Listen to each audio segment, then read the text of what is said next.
ভাঙড় আছে ভাঙড়ে এবার শওকত আরাবুল সংঘাতে ধুন্ধুমার। আরাবুলের ছেলের গাড়িতে হামলা, বিক্ষোভ, হাতাহাতি।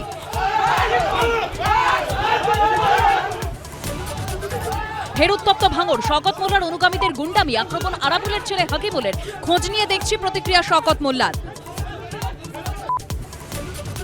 নেজাটে ভোলানাথ ঘোষের গাড়িতে ধাক্কা, মূল অভিযুক্ত আলিম মোল্লাকে হেফাজতে পেল সিবিআই। শেখ শাহজাহানের বাড়িতে ইডির উপর হামলার ঘটনায় হেফাজতের আর্জি মঞ্জুর আদালতের। মৌসম নূরের কংগ্রেসে ফেরার পরই ক্ষোভ জেলা কংগ্রেসে। যে সুখের পায়রা হয়, যেখানে সুখ পায় সেখানেই থাকে। মালদার মানুষ চাইছিলেন গনি পরিবার এক হোক, পাল্টা ঈশা খান চৌধুরী।